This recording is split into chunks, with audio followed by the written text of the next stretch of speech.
Good morning friends. स्वागत है आपका हमारे यूट्यूब चैनल जीएस कैप्सूल में। आई होप आप सभी लोग अच्छे होंगे। फ्रेंड्स, अगर आप चैनल पर नए हैं तो रेगुलर करंट अफेयर्स, इसके फ्री पीडीएफ और एग्जाम अपडेट्स के लिए चैनल को प्लीज़ सब्सक्राइब कर लीजिएगा। इस वीडियो में हम 25 मई 2024 के करंट अफेयर्स देखेंगे जो लगातार चर्चाओं में बने हुए थे, और उसके साथ साथ मैं आपको एक्स्ट्रा फैक्ट्स भी बताऊंगा। तो चलिए शुरू करते हैं। टैक 003 एक जीवित क्षीणित डेंगू टीका किस देश द्वारा विकसित किया गया है? तो सबसे पहले हमारे लिए इंपॉर्टेंट क्या है, ये टैक 003 वैक्सीन है। कौन सी बीमारी से संबंधित है? तो ये एक डेंगू से संबंधित वैक्सीन है और इसको जापान की एक कंपनी है टाकेडा, उसके द्वारा विकसित किया गया है। ठीक है, तो यहाँ पर आपका ऑप्शन क्या हो जाएगा? टाकेडा। बात करें अगर डेंगू की, तो आपको पता है डेंगू जो है आपका मच्छर के काटने से होता है। मच्छर की कौन सी स्पेशीज है? एडीज इजिप्टी। ठीक है, जो पहला नाम होता है ये जीनस होता है और जो दूसरा नाम होता है ये स्पेशीज होता है। अगर आपने बायोलॉजी में पढ़ा होगा, इसको बोलते हैं नॉमेनक्लेचर। तो ये जो नॉमेनक्लेचर दिया था कार्ल लिनेयस ने दिया था। ये भी प्रश्न आपसे पूछता रहता है। अगर बात करें एडीज इजिप्टी की, तो एडीज इजिप्टी जब मनुष्य को काटता है तो ये वायरस उसके बॉडी में एंटर कर जाता है, और आपने देखा होगा हमारे बॉडी में ब्लड के अंदर एक चीज होती है, क्या? प्लेटलेट्स। ठीक है, तो ये प्लेटलेट्स के साथ अटैच हो जाता है डेंगू वायरस, और जब ये उसके साथ अटैच होता है तो उन प्लेटलेट्स को ये डैमेज करने लगता है। आपको पता है वायरस जब भी आपकी बॉडी में एंटर होता है तो वायरस अपनी कॉपीज बनाता है, तो ये प्लेटलेट्स के ऊपर अटैच होकर अपनी कॉपीज बनाता है, और जो सही प्लेटलेट्स हैं उनको भी डैमेज करने लगता है, जिससे आपकी बॉडी में प्लेटलेट्स का काउंट गिरने लग जाता है। आपने देखा होगा डेंगू वगैरह में सबसे बड़ी समस्या प्लेटलेट्स गिरने की ये होती है, जिसकी वजह से आपको वीकनेस, ठीक है, जो नेक होती है आपकी और शोल्डर्स में बहुत पेन होता है और लेटे रहने का मन करता है। तो ये आपका मेन कारण है। तो एडीज इजिप्टी याद रखिएगा। इससे देखिए एक प्रश्न और बनता रहता है, जो एडीज इजिप्टी मॉस्किटो है, इसके काटने से कुछ और बहुत फेमस वायरस ट्रांसमिट होते हैं, जिसमें सबसे इंपॉर्टेंट है आपका एक तो चिकनगुनिया, दूसरा है आपका येलो फीवर। ठीक है, ये भी इससे ही होता है। इसके अलावा एक अभी लगातार चर्चा में था जीका वायरस। ठीक है, तो ये बहुत ज्यादा घातक मच्छर है, इसको याद रखिएगा। इसके अलावा अगर बात करें मलेरिया, मलेरिया मैंने आपको परसों कवर किया था जब हमने I21 मैट्रिक्स एम वैक्सीन पढ़ी थी। मलेरिया आपका फीमेल एनाफिलीज के काटने से होता है। ठीक है, और फीमेल एनाफिलीज या एनाफिलीज जो कैटेगरी होती है, इनको नाइट बाइटिंग मॉस्किटो कहा जाता है, यानी ये रात में ही ज्यादातर आपको बाइट करते हैं। ठीक है, तो इसका आंसर है जापान। आगे चलते हैं, नीचे एक्सप्लेनेशन आप पढ़ लीजिएगा और देखिए इंपॉर्टेंट क्यों है। इसको अभी प्री क्वालिफिकेशन मिला है WHO के द्वारा, और ये दूसरी वैक्सीन है डेंगू की जिसको प्री क्वालिफिकेशन मिला है। पहली वैक्सीन का नाम है आपका CYD-TDV। अगर आपसे ये भी पूछे तो इसको याद रखिएगा, ये भी डेंगू से संबंधित एक वैक्सीन है। आगे चलते हैं, कुछ और वैक्सीन जो अभी चर्चा में रहे उसकी मैंने पूरी सूची डाल दी है। I21 मैट्रिक्स एम ये मलेरिया से संबंधित वैक्सीन है। भारत के सीरम इंस्टीट्यूट ऑफ इंडिया ने अभी इसकी एक खेप अफ्रीका भेजी है, इसको याद रखिएगा, इसलिए चर्चा में है। और मलेरिया से संबंधित एक दूसरा और वैक्सीन है जो आप लास्ट में पढ़ सकते हैं, RTS-AS01, जिसको ब्रांड नेम मॉस्क्यूरिक्स के नाम से भेजा जाता है, और ये मलेरिया से संबंधित वैक्सीन है जो ग्लैक्सो स्मिथ क्लाइन है GSK, उसके द्वारा इसको मैन्युफैक्चर किया गया है। इसके अलावा यूवी कॉल एस या यूवी चॉल एस, ये कॉलरा या हैजा से संबंधित एक बीमारी है, सॉरी हैजा से संबंधित एक वैक्सीन है, जिसको अभी हाल ही में प्री क्वालिफिकेशन WHO के द्वारा दिया गया है, और ये एक ओरल वैक्सीन है। ठीक है, कॉलेरा जो है मैं आपको बता चुका हूं, एक बैक्टीरिया के कारण होता है। ठीक है, जिसको हम बोलते हैं वाइब्रियो कॉलरे।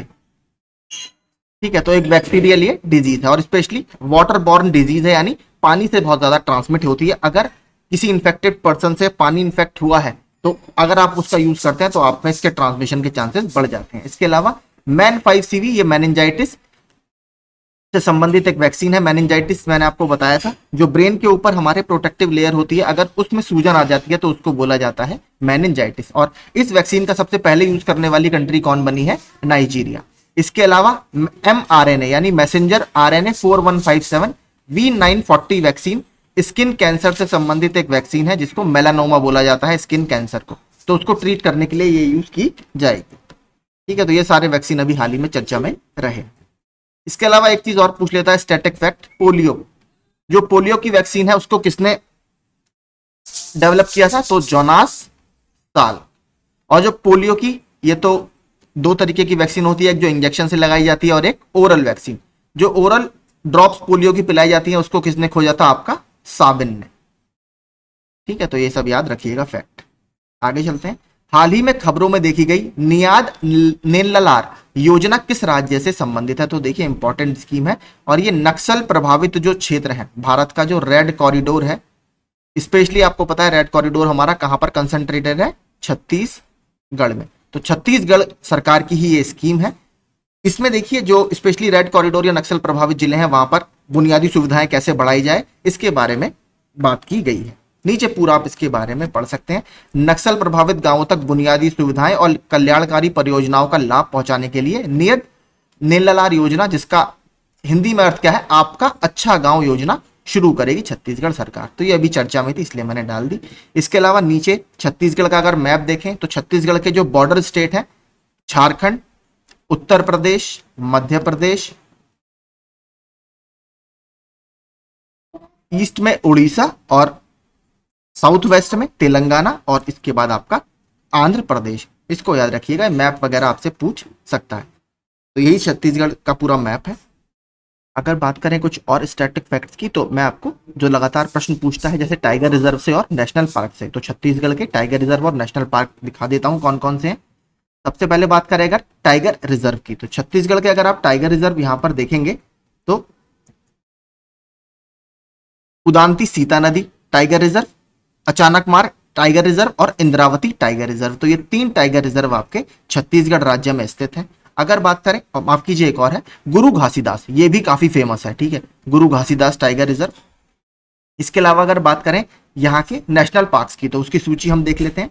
छत्तीसगढ़ के जो नेशनल पार्क है वो है गुरु घासीदास, इंद्रावती, इसको कुटरू भी बोला जाता है, और कंगेर वैली नेशनल पार्क। तो ये 3 नेशनल पार्क आपके छत्तीसगढ़ राज्य में पड़ते हैं। आगे चलते हैं। ये देखिए प्रश्न बहुत इंपॉर्टेंट है, ये पूछा जरूर जाएगा किसी ना किसी एग्जाम में।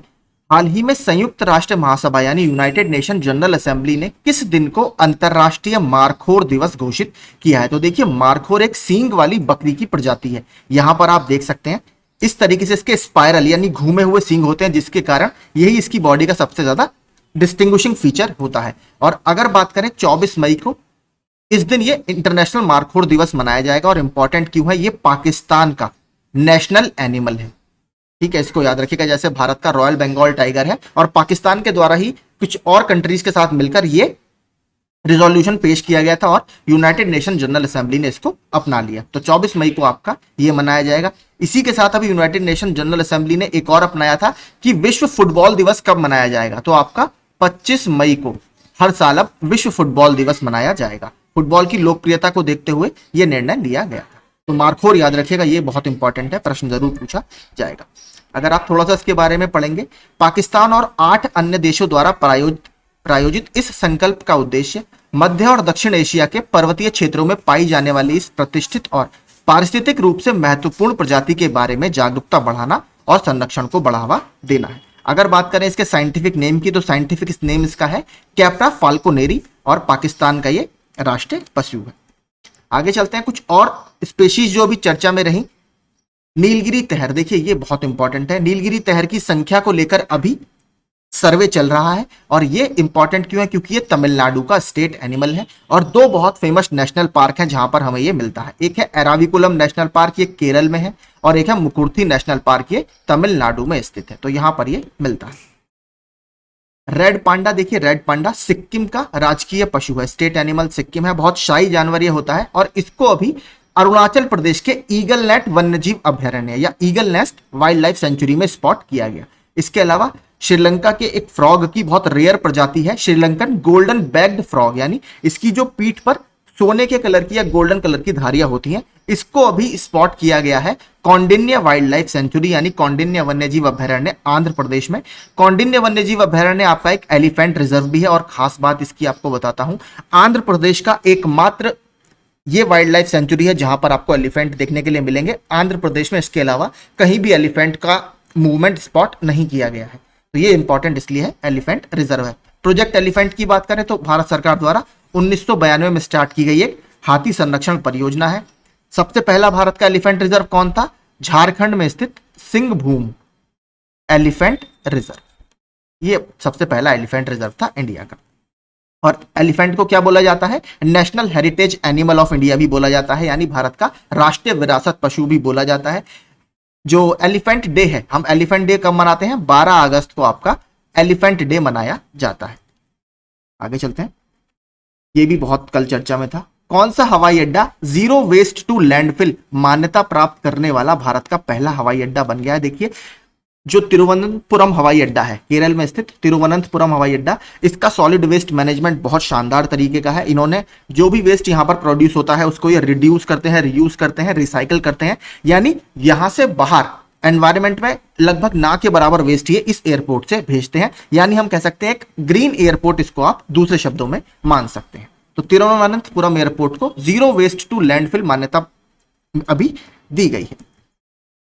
और यह देखिए मान्यता जो है देता कौन है? यह प्रशंसा भारतीय उद्योग परिसंघ यानी कन्फेडरेशन ऑफ इंडियन इंडस्ट्री, इसके द्वारा दी जाती है, जो पर्यावरणीय रूप से जिम्मेदार प्रथाओं के प्रति हवाई अड्डे की प्रतिबद्धता की पुष्टि करता है। कमेंट करके बताइएगा अभी CII यानी कन्फेडरेशन ऑफ इंडियन इंडस्ट्री के नए हेड कौन बने हैं, ठीक है, ये बताइएगा आप मुझे। इसके अलावा देखिए कुछ और एयरपोर्ट चर्चा में रहे, वो देख लेते हैं। वर्ल्ड बिजिएस्ट एयरपोर्ट यानी दुनिया का सबसे व्यस्त हवाई अड्डा, यह है यूएसए में स्थित हार्ट्सफील्ड जैक्सन इंटरनेशनल एयरपोर्ट अटलांटा।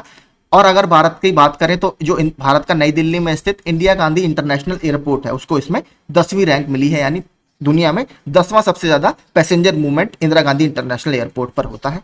इसके अलावा एक स्काई ट्रैक्स संस्था है, इसने अभी रिपोर्ट जारी की थी वर्ल्ड्स बेस्ट एयरपोर्ट की, तो इसमें जो दोहा का इंटरनेशनल एयरपोर्ट है, हमाद इंटरनेशनल एयरपोर्ट, इसको दुनिया का सबसे सर्वश्रेष्ठ एयरपोर्ट बताया गया है। इसी के साथ स्काई ट्रैक्स जो संस्था है, इसने बेस्ट एयरपोर्ट स्टाफ के लिए भारत के GMR हैदराबाद इंटरनेशनल एयरपोर्ट के जो सपोर्ट स्टाफ है उसको बेस्ट एयरपोर्ट स्टाफ का खिताब दिया है। तो ये सारे अभी इंटरनेशनल एयरपोर्ट चर्चा में थे। हाल ही में इंडियन एयरफोर्स आपातकालीन चिकित्सा प्रतिक्रिया प्रणाली यानी इमरजेंसी मेडिकल रेस्पॉन्स सिस्टम, ये कहां पर आपका स्टार्ट हुआ है? तो ये कर्नाटक के बेंगलुरु में ये फैसिलिटी इंडियन एयरफोर्स के द्वारा स्टार्ट की गई है। जितने भी आपके मेडिकल फैसिलिटीज होंगी 24/7 यानी 24 घंटे 7 दिन यहां पर आपको प्रोवाइड कराई जाएंगी। मेडिकल हेल्पलाइन नंबर भी इन्होंने इसमें जारी किया है, तो काफी अच्छा एक ये इनिशिएटिव है। इसके अलावा कुछ और जो डिफेंस से संबंधित न्यूज अभी चर्चा में रही है वो मैंने डाली है। भारत, ऑस्ट्रेलिया और इंडोनेशिया के बीच त्रिपक्षीय समुद्री सुरक्षा कार्यशाला का सेकंड एडिशन या दूसरा संस्करण भी हुआ था। INS द्रोणाचार्य में एक नौसैनिक अड्डा है या नेवल बेस है कोची केरला में। एक्सरसाइज गगन स्ट्राइक सेकंड जो इंडियन आर्मी की खड़ग कोर और इंडियन एयरफोर्स के स्पेशली हेलीकॉप्टर की यूनिट द्वारा पंजाब में आयोजित किया गया था। एक्सरसाइज शक्ति, इसका 7वां संस्करण मेघालय के उमरोई में इंडिया और फ्रांस के बीच में आयोजित किया गया था। इसके अलावा भारतीय सेना द्वारा ऑपरेशन सद्भावना चलाया गया सिक्किम में ग्लेशियर लेक आउटबस्ट फ्लड आ गई थी, यानी यहां पर एक ग्लेशियर लेक के फटने से लोअर एरियाज में बाढ़ की सिचुएशन आ गई थी और वहां पर बहुत सारा जान और माल का नुकसान हुआ था। उसी में राहत प्रदान करने के लिए ऑपरेशन सद्भावना इंडियन आर्मी ने शुरू किया है सिक्किम। इसी से संबंधित एक थोड़ा सा ऑपरेशन और है, वो पुलिस के द्वारा है, ऑपरेशन मर्यादा। ऑपरेशन मर्यादा उत्तराखंड पुलिस द्वारा केदारनाथ यात्रा के सुचारू संचालन के लिए अभी शुरू किया गया है, तो ऑपरेशन मर्यादा भी याद रखिए। हाल ही में किस राज्य के वन विभाग द्वारा 10वां जंगली गधा जनसंख्या अनुमान यानी वाइल्ड एस पॉपुलेशन एस्टिमेशन अभ्यास आयोजित किया गया है, जिसमें जो जंगली गधे हैं उनकी संख्या को मापा जाएगा। तो ये गुजरात सरकार ने शुरू किया है। और आपको पता है जो भारत वाइल्ड एस सेंचुरी है, जंगली गधा अभ्यारण्य है, ये कहां पर स्थित है? ये गुजरात के रण ऑफ कच्छ में ही स्थित है। ये प्रश्न बहुत पूछता रहता है, इसको याद रखिएगा, ठीक है। यहां पर आप इसके बारे में डिटेल में पढ़ सकते हैं। हाल ही में किस देश ने 1 मई 2028 से समुद्र के रास्ते जीवित भेड़ों के निर्यात पर प्रतिबंध लगाने की घोषणा की है? तो देखिए, आपको पता है ऑस्ट्रेलिया वूल के उत्पादन में दुनिया में लीडिंग प्रोड्यूसर है। सबसे ज्यादा वूल जो है या ऊन है हमें ऑस्ट्रेलिया से मिलती है। 2018 में घटना हुई थी, शिप से आपकी कुछ भेड़ें ट्रांसपोर्ट की जा रही थी, लेकिन गर्मी के कारण उन भेड़ों की मौत हो गई थी, जिसकी वजह से जो लगातार पर्यावरण संरक्षण करता है समुद्र के रास्ते भेड़ों के ट्रांसपोर्टेशन पर आपत्ति जता रहे थे। तो अब ऑस्ट्रेलिया की सरकार ने यह कह दिया है कि 2028 से हम समुद्र के रास्ते भेड़ों का ट्रांसपोर्ट नहीं करेंगे। बाकी रास्तों से यानी रेल रोड से, आपका एयर या शिप, हम कार्गो ट्रांसपोर्ट से कह सकते हैं, उससे आप ट्रांसपोर्ट कर सकते हो, लेकिन आप समुद्र के रास्ते अब ये 2028 से इसका ट्रांसपोर्ट बंद कर देंगे। तो आपका ऑस्ट्रेलिया इसका सही आंसर है। नीचे आप इसके बारे में पूरा पढ़ सकते हैं। आगे चलते हैं। हाल ही में खबरों में रहा मतुआ समुदाय मुख्य रूप से किस राज्य से जुड़ा हुआ है? तो मतुआ जो कम्युनिटी मिलती है ये वेस्ट बंगाल में मिलती है। देखिए हो क्या रहा है, ये लोग जो हैं इलीगल रूप से बांग्लादेश की वॉर के दौरान, क्योंकि आपको पता है उस समय वहां पर कई सारी यातनाएं दी जा रही थी, वहां से भागकर भारत में आ गए थे। अब भारत सरकार ने, आपको पता है, भारत के 3 पड़ोसी देशों पाकिस्तान, अफगानिस्तान और बांग्लादेश, यहां पर 31 दिसंबर 2014 से पहले जो माइग्रेंट या अवैध प्रवासी भारत में आ गए हैं, उनको नागरिकता देने की बात भारत ने शुरू की और अभी 14 लोगों को नई दिल्ली में सर्टिफिकेट भी इशू कर दिया गया है। तो इसके संबंध में ये लोग चाह रहे थे कि हम भी इस सिटीजनशिप के लिए अप्लाई करेंगे, लेकिन ममता सरकार का जो इसमें रवैया, ममता बनर्जी मैम का जो इसमें रवैया है वो ये है कि हम इसको स्क्रैप कर देंगे या खत्म कर देंगे, हम पश्चिम बंगाल में इसको नहीं लागू होने देंगे। तो इस मतुआ समुदाय की चिंता इसमें बढ़ गई है, क्योंकि ये बांग्लादेश से आता है और ये कहीं ना कहीं इस भारत की नागरिकता के लिए, फ्यूचर जनरेशन के लिए एलिजिबल है। तो ये सारा विवाद इसमें चल रहा है। ठीक है, यहां पर आप पढ़ेंगे, बंगाल में मतुआ समुदाय के बीच भ्रम पैदा कर दिया है। उन्होंने वादा किया है कि अगर उनकी पार्टी चुनाव जीतती है तो वो सीएए को खत्म कर देंगे, जिससे ये लगातार चर्चा का विषय बना हुआ था। इसके अलावा कुछ और समुदाय या जनजातियां जो चर्चा में है वो मैंने डाली है।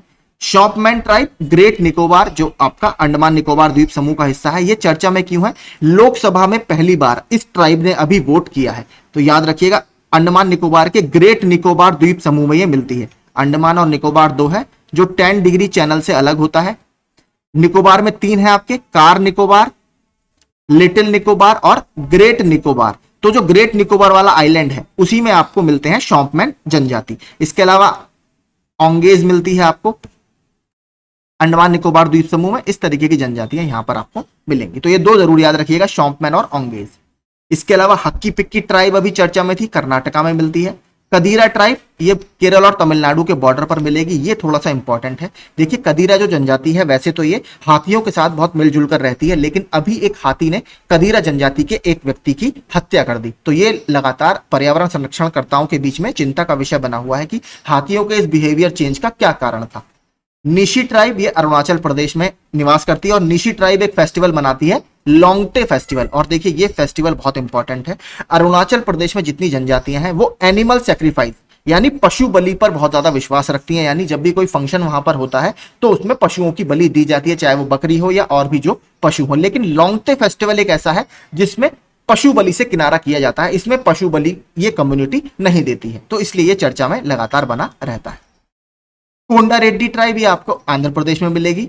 पाणी येरावा ट्राइब, ये कर्नाटका और थोड़ा सा ये केरला में भी आपको देखने के लिए मिलेगी, लेकिन मेजर पार्ट इसका कर्नाटका में ही मिलता है। तो ये सारी जनजातियां अभी चर्चा में रही। आगे चलते हैं। हाल ही में कौन सी कंपनी अपने आर्टिफिशियल इंटेलिजेंस प्रबंधन प्रणाली के लिए आईएसओ प्रमाणन प्राप्त करने वाली दुनिया की पहली कंपनी बन गई है? बहुत इंपॉर्टेंट है। भारत की जो इंफोसिस है, इसको आईएसओ का ये 42001 2023 सर्टिफिकेशन मिल गया है। तो इंफोसिस इसका आंसर। हाल ही में किस राज्य सरकार ने महिलाओं के लिए 33% सरकारी अनुबंध नौकरियां आरक्षित की हैं? तो जो आपका गवर्नमेंट में कॉन्ट्रैक्ट जॉब्स होती हैं उसमें 33% रिजर्वेशन कर्नाटक की सरकार ने कहा है कि महिलाओं को दिया जाएगा, जो कहीं ना कहीं महिला सशक्तिकरण के क्षेत्र में एक अहम कदम है।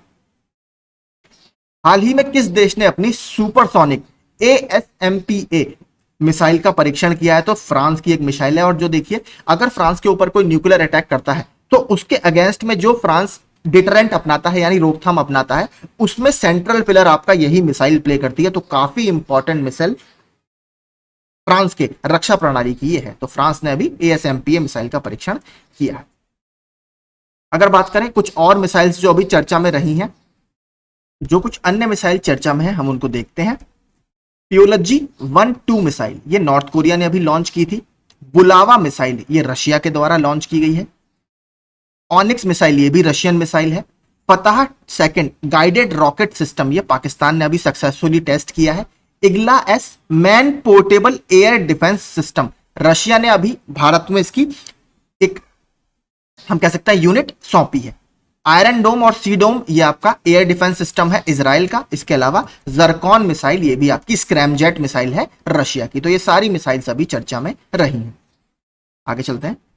अंतर्राष्ट्रीय ओलंपिक समिति ने पेरिस में आगामी ओलंपिक में भाग लेने वाले एथलीटों का जश्न मनाने के लिए लोगों को प्रेरित करने के लिए एक अभियान शुरू किया है। इस अभियान का नाम क्या है, बहुत इंपॉर्टेंट है, लेट्स मूव इंडिया। यहां पर आप देख भी सकते हैं। तो ये एक तरह से भारतीय लोगों में हम लोगों को सपोर्ट करने के लिए जो ओलंपिक्स में खेलने जा रहे हैं उसके लिए लॉन्च किया गया। इसके अलावा ओलंपिक से संबंधित मैंने कुछ फैक्ट्स डाले हैं, वो देखते हैं। सबसे पहले समर ओलंपिक या ग्रीष्मकालीन ओलंपिक 1896 में एथेंस ग्रीस में आयोजित किए गए थे। इसके बाद पहले विंटर ओलंपिक्स या शीतकालीन ओलंपिक्स 1924 में फ्रांस के चामोनिक्स में आयोजित किए गए थे। ओलंपिक का जो मोटो है वो है सीटीएस एलटीएस फोर्टियस, जिसका अर्थ होता है स्विफ्टर, हायर, स्ट्रॉन्गर। और ओलंपिक का जो फ्लैग है, आपने देखा होगा इस तरीके का फ्लैग है जिसमें आपके 5 छल्ले होते हैं। ये जो डिजाइन किया था ये बैरन पियरे डी कोबर्टिन ने डिजाइन किया था। इसको 1913 द्वारा जो ओलंपिक कमेटी है इसके द्वारा अपना लिया गया था। और सबसे पहले इसको 1920 के एंटवर्प के ओलंपिक खेल हुए थे बेल्जियम में, ठीक है, वहां पर सबसे पहले इसको फहराया गया था। तो ये आप याद रखिएगा, ओलंपिक से संबंधित ये कुछ आपके फैक्ट्स हैं। और अगले ओलंपिक आपको पता है 24 में हो रहे हैं, और 24 के बाद 2028 में जो ओलंपिक होंगे कहां पर होंगे, लॉस एंजलिस में। आगे चलते हैं। 13 मई को किस कंपनी ने अपने बेंगलुरु परिसर में एयरबस के लिए उत्कृष्टता सिमुलेशन केंद्र यानी सेंटर ऑफ एक्सीलेंस का उद्घाटन किया है? तो जो एल&टी सर्विसेज है या एल&टी टेक्नोलॉजी सर्विसेज है, उसने एयरबस के लिए बेंगलोर में एक सिमुलेशन केंद्र का उद्घाटन किया है। ठीक है, सिमुलेशन केंद्र देखिए क्या होते हैं, जहां पर आप टेस्टिंग वगैरह कर सकते हैं, एक्चुअल में फील्ड कंडीशंस क्या हो सकती हैं उसको सिमुलेट कर सकते हैं इस फैसिलिटी में। आगे चलते हैं। ये देखिए बहुत इंपॉर्टेंट एक समिट हुई है अफ्रीका में स्वच्छ खाना पकाने पर उद्घाटन शिखर सम्मेलन, या जिसको summit on clean cooking in Africa बोला जा रहा है। कहां पर आयोजित किया गया था, तो फ्रांस के पेरिस में यह अभी आयोजित किया गया था। और यह पहला इसका शिखर सम्मेलन था, यानी उद्घाटन शिखर सम्मेलन था, और लगभग 60 देशों के प्रतिनिधि ने इसमें भाग लिया था। इसके अलावा अगर बात करें कुछ और समिट्स या न्यू जो कॉन्फ्रेंस चर्चा में रही हैं, इंडिया भूटान की कस्टम्स ग्रुप की मीटिंग अभी हुई थी लद्दाख में। 16वीं world future energy summit Abu Dhabi UAE में आयोजित की गई थी। World hydrogen summit Rotterdam Netherlands में। 26वां वर्ल्ड एनर्जी कांग्रेस, ये भी रॉटरडैम नीदरलैंड्स में। इंडिया स्किल्स 2024 जो ministry of skill development and entrepreneurship है, कौशल विकास की प्रोत्साहन के लिए नई दिल्ली में आयोजित की गई थी।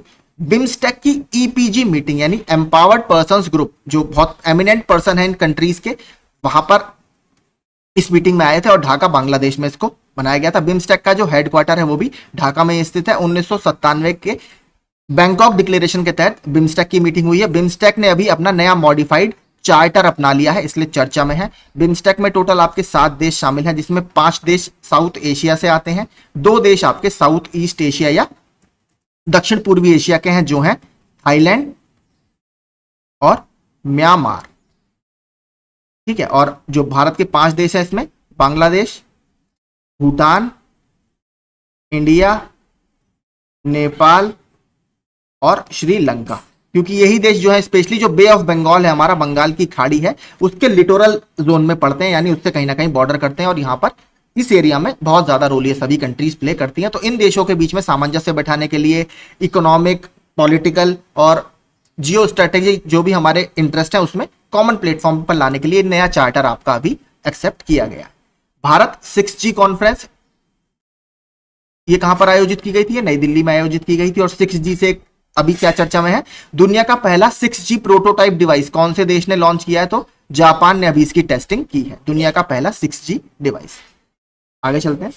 ये देखिए कुछ प्रीलिम्स बूस्टर है, ये पूरा मैंने नीचे आपके तैयारी के लिए डाल दिया, आप इनको पढ़ लीजिएगा। जैसे अभी शाहिद अफरीदी को ब्रांड एम्बेसडर बनाया गया है, इससे पहले क्रिस गेल, उसेन बोल्ट और युवराज सिंह को ब्रांड एम्बेसडर बनाया जा चुका था। तो ये पूरे मैंने आपके रिवीजन के लिए कुछ यहाँ पर नीचे डाले हैं, ये आप पढ़ सकते हैं।